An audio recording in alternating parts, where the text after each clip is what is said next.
আসসালামু আলাইকুম প্রিয় শিক্ষার্থী, আশা করি আল্লাহ তাআলার অসীম রহমতে ভালো আছেন। আলহামদুলিল্লাহ, আমিও ভালো আছি। আজকে আমি বাংলাদেশ উন্মুক্ত বিশ্ববিদ্যালয়ের সিভিক এডুকেশন 2-এর একটি গুরুত্বপূর্ণ প্রশ্ন আলোচনা করব, যে প্রশ্নটি বাংলাদেশ উন্মুক্ত বিশ্ববিদ্যালয়ের বিএ বিএসএস প্রোগ্রামের শিক্ষার্থীদের জন্য খুবই গুরুত্বপূর্ণ এবং পরীক্ষায় প্রশ্নটি আসার সম্ভাবনা 99%। সেজন্য আমি আপনাদেরকে বলবো যে প্রশ্নটা কীভাবে আপনারা পড়বেন। আমি আপনাদেরকে প্রশ্নটা দেখাবো বা প্রশ্নটা আমি আপনাদেরকে বুঝিয়ে দেওয়ার সর্বোচ্চ চেষ্টা করব।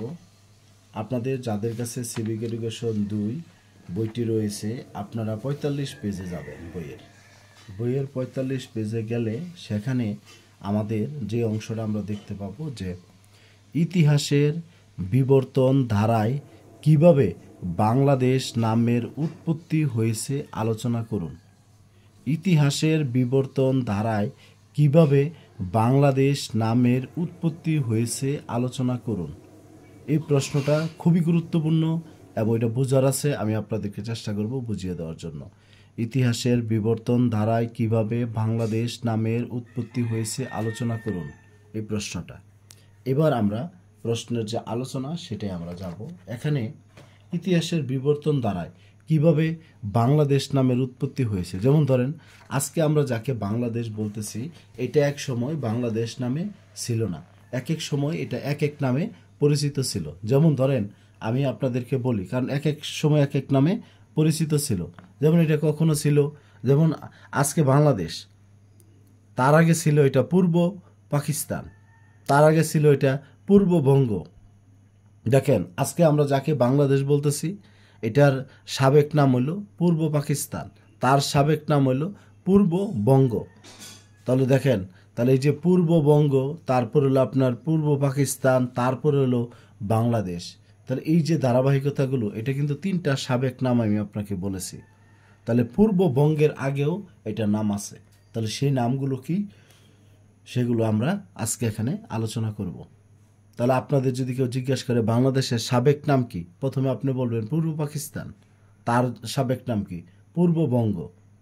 কারণ এটা আমি আপনাদের বলি, পাকিস্তান আমলে এটার নাম ছিল পূর্ব পাকিস্তান, আর ব্রিটিশ আমলে এটার নাম ছিল পূর্ববঙ্গ।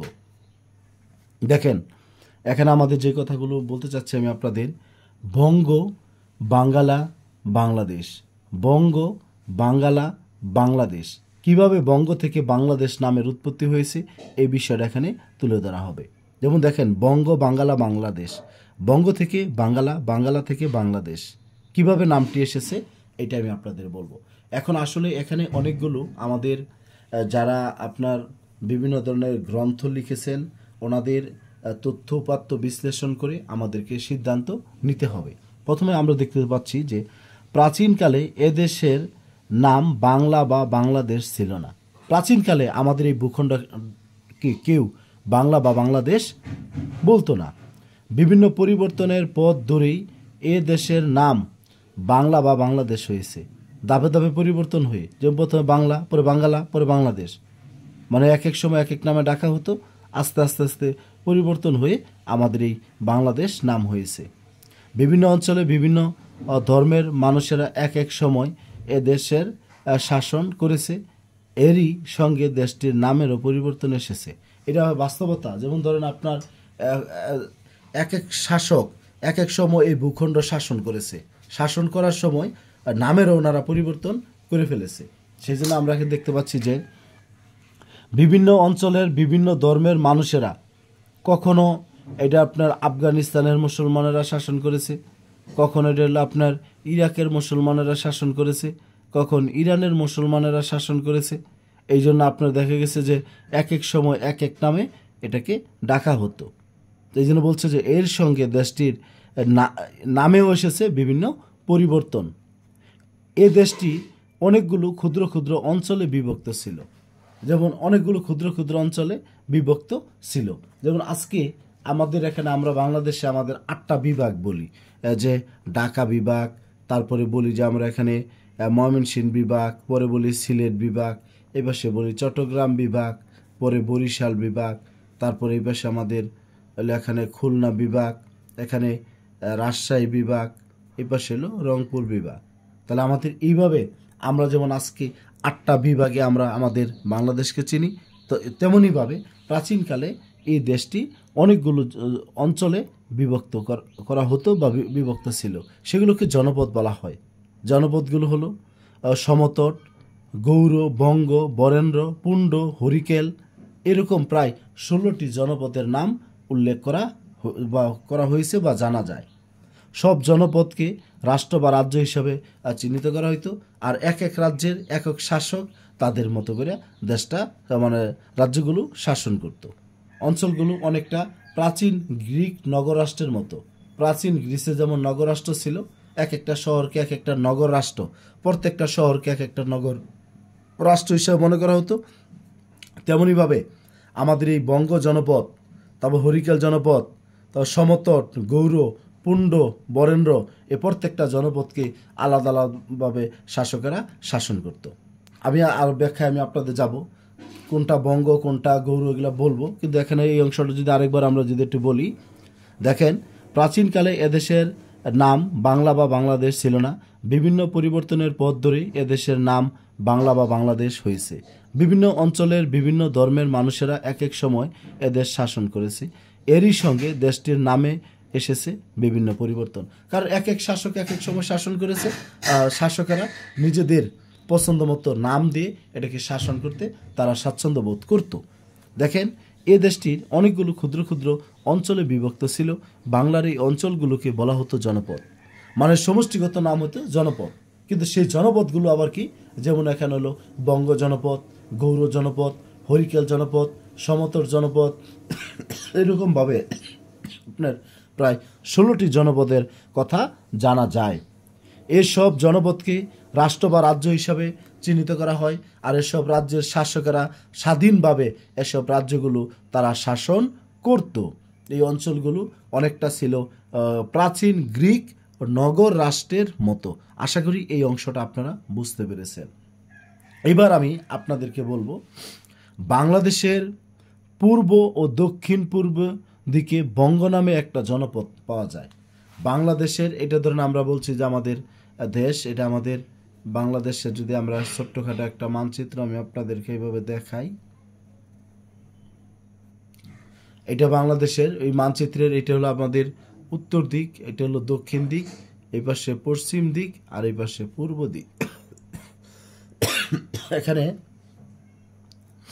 এখানে যে বিষয়টা বলছে বাংলাদেশের দক্ষিণ পূর্ব, দেখেন এই যে বাংলাদেশের পূর্ব ও দক্ষিণ পূর্ব দিকে, বাংলাদেশের পূর্বে মানে এখানে বোঝাচ্ছে যে বাংলাদেশের পূর্বে আর দক্ষিণ পূর্ব দিকে বঙ্গ নামে একটি জনপদের কথা উল্লেখ পাওয়া যায়, এবং সেখানে বঙ্গ নামে একটা জাতীয় বাস করত। দেখেন এই জন্য বলছে বাংলাদেশের পূর্ব ও দক্ষিণ পূর্ব দিকে বঙ্গ জনপদের একটি অঞ্চল গড়ে উঠেছিল। প্রাচীন শিলালিপিতে এই বঙ্গের 2টা জনপদের কথা আমরা জানতে পারি। প্রাচীন শিলালিপিতে বঙ্গের 2টি জনপদের কথা আমরা জানতে পারি। একটি হলো বিক্রমপুর, আর একটি হলো নাব্য।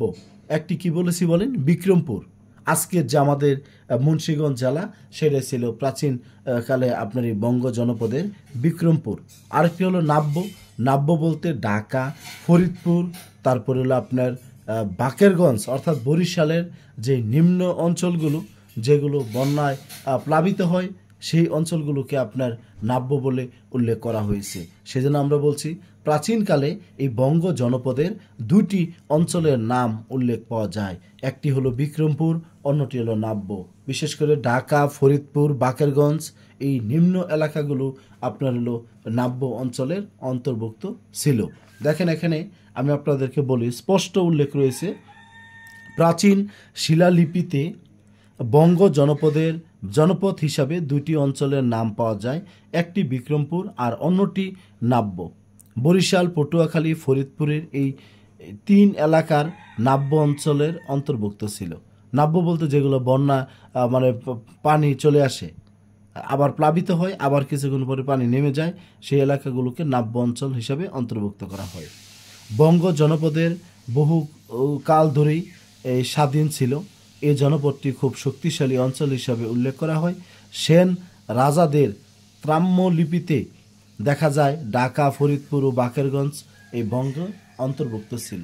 সেন রাজা, সেন বংশ, ওই যে সাহেবি বল, সেন বংশ তো আপনারা তো নাম শুনছেন, আমি একটু লিখি, সাহেবি বল, অর্থাৎ এখানে আমি আপনার কয়েকটা সেন রাজার নাম বলবো: সামন্ত সেন, হেমন্ত সেন, বিজয় সেন, বল্লাল সেন, লক্ষণ সেন। সেন বংশের শেষ রাজা ছিল লক্ষণ সেন, যাকে পরাজিত করে ইখতিয়ার উদ্দিন মোহাম্মদ বিন বখতিয়ার খলজি বাংলায় আপনার মুসলিম শাসন প্রতিষ্ঠা করেন। এই জন্য বলছি যে সামন্ত সেন, হেমন্ত সেন, বিজয় সেন, বল্লাল সেন, লক্ষণ সেন। এই জন্য বলছে সেন রাজাদের ত্রাম্যলিপিতে, ত্রাম্যলিপি তারা খোদাই করে বিভিন্ন জায়গায় লিখে রাখছে, সেখানে দেখা যায় যে ঢাকা, ফরিদপুর, বাকেরগঞ্জ এই বঙ্গের অন্তর্ভুক্ত ছিল। আশা করি এই অংশটিও আপনারা বুঝতে পেরেছেন যে বাংলাদেশের পূর্ব ও দক্ষিণ পূর্ব দিকে বঙ্গ জনপদ নামে একটি অঞ্চল গড়ে উঠেছিল। প্রাচীন শিলালিপিতে বঙ্গ জনপদ হিসাবে দুটি অঞ্চলের নাম পাওয়া যায়, একটি বিক্রমপুর, আরেকটি কি নাব্য, দেখেন আরেকটি নাব্য। তাহলে বর্তমানে যেই জেলাটা আমাদের মুন্সিগঞ্জ, সেটাই হলো আমাদের বঙ্গ জনপদের মানে আপনার বিক্রমপুর। আর দ্বিতীয়টা হলো নাব্য, যেটা বলছি যে বরিশাল, পটুয়াখালী, ফরিদপুর এই তিনটি এলাকাকে নাব্য অঞ্চলের অন্তর্ভুক্ত করা হয়। তবে বঙ্গ জনপদ বহুকাল ধরেই স্বাধীন ছিল। এই জনপদটি খুবই শক্তিশালী এই অঞ্চল হিসাবে উল্লেখ করা হয়েছে। সেন রাজাদের ত্রাম্যলিপিতে এই বঙ্গের দেখা যায় ঢাকা, ফরিদপুর, বাকেরগঞ্জ এই বঙ্গের অন্তর্ভুক্ত ছিল। সেন রাজা বলতে যারা সেন বংশ। তাহলে যাই হোক, এখানে আমাদের প্রাচীন বঙ্গরাজ্যের সীমানা, প্রাচীন বঙ্গরাজ্যের সীমানাটা আপনারা ভালোভাবে খেয়াল করবেন। এবং এই প্রশ্নটা আমি আপনাদের বলি শতভাগ গুরুত্বপূর্ণ, যে আপনাদের জন্য এই পরীক্ষায় প্রশ্নটা আসবে, কারণ এটা হলো বাংলা ইতিহাসের বিবর্তন ধারায় বাংলাদেশ নামের উৎপত্তি, কিভাবে নামের উৎপত্তি হয়েছে সেই বিষয়টা আমরা পাচ্ছি। তাহলে আমরা বঙ্গের মধ্যে আসি, বঙ্গ থেকে আমরা বাংলায় যাব, বাংলা থেকে আমাদের বাংলাদেশে আসব। প্লিজ দেখেন এখানে পশ্চিমে ভাগীরথী ও করতোয়া নদী। দেখেন এই যে বঙ্গের সীমানাটা নির্ধারণ করছে, বঙ্গের সীমানাটা ধরেন আপনার এই বঙ্গের রাজ্যটা, এটা সীমানা দিছে পশ্চিমে ভাগীরথী ও করতোয়া নদী, পশ্চিমে ভাগীরথী ও করতোয়া নদী, পশ্চিমে ভাগীরথী আর কি করতোয়া নদী, দক্ষিণে হলো বঙ্গোপসাগর, দক্ষিণে বঙ্গোপসাগর, দেখেন এই যে দক্ষিণে বঙ্গোপসাগর, উত্তরে ব্রহ্মপুত্র, উত্তর হলো ব্রহ্মপুত্র, আর পূর্বে ব্রহ্মপুত্র ও মেঘনা। তাহলে পশ্চিমে ভাগীরথী ও করতোয়া, আর উত্তরে হলো আপনার হলো ব্রহ্মপুত্র, পূর্বে ব্রহ্মপুত্র, মেঘনা, আর দক্ষিণে হলো বঙ্গোপসাগর। এই চৌহদ্দির মধ্যে আপনার এই বঙ্গ জনপদের সীমানা হিসাবে উল্লেখ করা হয়েছে। তাহলে আপনারা এখানে দেখতে পাচ্ছেন যে পশ্চিমে ভাগীরথী ও করতোয়া নদী, পূর্বে ব্রহ্মপুত্র ও মেঘনা, উত্তরে ব্রহ্মপুত্র, দক্ষিণে বঙ্গোপসাগর। এই বিস্তীর্ণ ভূখণ্ড নিয়ে প্রাচীন বঙ্গরাজ্য গড়ে উঠেছিল। এই সম্পূর্ণ এলাকাটি ভাগীরথীর পূর্ব তীরে এর কিছু অংশ বাদ দিয়ে বর্তমানে বাংলাদেশ হিসাবে অন্তর্ভুক্ত করা হয়। তাহলে আমরা বঙ্গ জনপদের যে সীমানা, সেটা আমরা বলছি যে পশ্চিমে বলছি যে ভাগীরথী নদী ও করতোয়া নদী, উত্তরে ব্রহ্মপুত্র, পূর্বে ব্রহ্মপুত্র, মেঘনা, দক্ষিণে বঙ্গোপসাগর। এই এলাকাটা হলো আপনার বঙ্গ জনপদের অন্তর্ভুক্ত। তবে আপনার ভাগীরথী নদীর আপনার পশ্চিমের যে কিছু অংশটা, ভাগীরথী নদীটা ধরেন এটা, এই নদীটার পূর্বের কিছু অংশ বাদ দিয়া, এই কিছু অংশটা বাদ দিলে বর্তমানে যে এলাকাটা আমরা দেখতে পাচ্ছি সেটাই হলো আমাদের কি বাংলাদেশ। আজকের যে বাংলাদেশ সেটাই ভাগীরথী নদীর কিছু অংশ বাদ দিলে যে এলাকাটি আমরা পাই সেটাই হলো আমাদের বাংলাদেশ। তাহলে আমরা এখানে বলছি যে ভাগীরথী নদীর পশ্চিমে ভাগীরথী ও করতোয়া, উত্তরে ব্রহ্মপুত্র, পূর্বে ব্রহ্মপুত্র, মেঘনা, দক্ষিণে বঙ্গোপসাগর। এই চৌহদ্দির মধ্যে বঙ্গরাজ্য। তার মধ্যে আজকে ভাগীরথী নদীটার পূর্ব পাশের কিছু অংশ যদি আমরা বাদ দিয়ে দিই, তাহলে সেটা হয়ে যায় আমাদের সমগ্র বাংলাদেশ। আজকে যাকে আমরা বাংলাদেশ বলছি, শুধু ভাগীরথী নদীর কিছু অংশ আমরা এখানে বাদ দিব, তাহলে সেটা হয়ে যাবে আমাদের বাংলাদেশ। তাহলে শিক্ষার্থী, আমরা এখান থেকে যেভাবেই হোক আজকে আমরা এই পর্যন্ত আমরা আসতে পারছি প্রাচীন বঙ্গরাজ্যের সীমানা, তারপরে বাংলাদেশ কথাটা উল্লেখ করেছি। কিন্তু বঙ্গ থেকে কীভাবে বাংলাদেশ হলো, আমরা বঙ্গ পেলাম, বঙ্গ থেকে বাঙ্গালা, তারপরে সে আসবে বাংলাদেশ।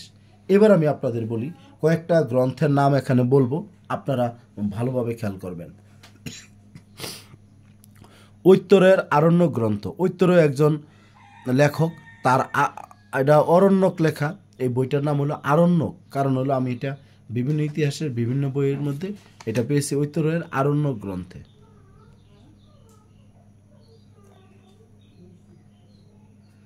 ঐত্তরের আরণ্যক গ্রন্থে আমরা এই সর্বপ্রথম বঙ্গের নামের উল্লেখ পাওয়া যায় ঐত্তরের আরণ্যক গ্রন্থে। কারণ বঙ্গ নামে একটা উপজাতি বাস করত, সেই জাতির নাম অনুসারে এই এলাকাকে বঙ্গ জাতি মানে এলাকা হিসাবে চিহ্নিত করা হয়। এই জন্য বলছি ঐত্তরের আরণ্যক গ্রন্থে বঙ্গ নামে একটি সর্বপ্রথম বঙ্গ নামের উল্লেখ পাওয়া যায়। মুসলিম ঐতিহাসিক মিনহাজি সিরাজ তবকাত ই নাসিরি গ্রন্থে, মুসলিম ঐতিহাসিক মিনহাজ ই সিরাজ তবকাত ই নাসিরি গ্রন্থে বঙ্গ শব্দটি উল্লেখ করেছেন। তাহলে দেখেন, একজন ঐত্তরের আরণ্যক গ্রন্থে বঙ্গের উল্লেখ পাইছি সর্বপ্রথম, পরে মুসলিম ঐতিহাসিক মিনহাজি সিরাজ তবকাত ই নাসিরি গ্রন্থে বঙ্গ নাম শব্দটির উল্লেখ করেছেন। তিনিও উল্লেখ করেছেন, আবার ঐত্তরের আরণ্যকও এই বঙ্গ কথাটি উল্লেখ করেছেন বইয়ের মধ্যে। বইয়ের মধ্যে উল্লেখ করেছে কেন? কারণ ওই এলাকায় তখন বঙ্গ এলাকা ছিল, সেই জন্য নামটি এখানে উল্লেখ করেছেন। মোগল সম্রাট আকবরের নবরত্ন সভার আর সদস্য ইতিহাস লেখক আবুল ফজল আইনি আকবরী গ্রন্থে এখানে দেওয়া নাই। আবুল ফজলের যে নবরত্ন সভার সদস্য ইতিহাস লেখক আবুল ফজলের মতে এদেশের প্রাচীন নাম ছিল বঙ্গ। তাহলে আবুল ফজল বলতেছে বঙ্গ, ঐত্তরের আরণ্যক গ্রন্থ বলতেছে বঙ্গ, তারপরে মিনহাজি সিরাজ তবকাতি নাসিরি গ্রন্থে বলতেছে বঙ্গ। তাহলে তিন দিক থেকে আমরা বঙ্গ নামের একটা সার্টিফিকেট আমরা পেয়েছি। তাদের মতে প্রাচীন কালে বঙ্গ অঞ্চলের রাজারা 10 ফুট 10 গজ উঁচু এবং 20 গজ চড়া বিরাট আল বা বাঁধ নির্মাণ করতেন। এখন বলবেন আল বা বাঁধ কেন নির্মাণ করতো? যেমন আমি আপনাদের বলি, আমাদের হাওর অঞ্চল যেমন কিশোরগঞ্জ, নেত্রকোনা, তারপর সিলেটের কিছু হাওর অঞ্চল, আপনারা জানেন যে সেখানে উঁচু বাঁধ দেওয়া হয় যাতে করে পানি প্রবেশ করতে না পারে। একইভাবে আমাদের দক্ষিণ পশ্চিমাঞ্চলে বিশেষ করে আপনার খুলনা, সাতক্ষীরা ওইসব এলাকায়ও কিছু নিম্ন অঞ্চল বাঁধ দিয়ে বেঁধে রাখা হয়। কারণ হলো সেখানে মাছের ঘের থাকে, ফসল থাকে। সেই জন্য প্রাচীনকালেও রাজারা আপনার 10 গজ উঁচু, মানে অনেক উঁচু হলো 10 গজ, আর চড়া মানে এইভাবে প্রস্থ হলো 20 গজ চড়া আল বা বাঁধ নির্মাণ করতেন। কেন জানেন? ক্ষেতের ফসল রক্ষা করার জন্য। সেই বঙ্গ সাথে হলো আল, বঙ্গ যুগ হলো আল। তাহলে দেখেন, আগে ছিল বঙ্গ, তার সাথে ওই যে উঁচু বিরাট আল, সেই আল আর হলো বঙ্গ মিলে হলো কি বঙ্গাল। দেখেন, সেই সময়ের থেকে বঙ্গাল বা বাঙ্গালা নাম হয়েছে। তাহলে দেখেন, প্রথমে আমরা বঙ্গ ইতিহাস ধরে আসছি, বঙ্গ পাইছি ঐত্তরের আরণ্যক গ্রন্থে, মুসলিম ঐতিহাসিক মিনহাজি সিরাজ তবকাতি নাসিরি গ্রন্থে বঙ্গ শব্দটির উল্লেখ পাওয়া যায়।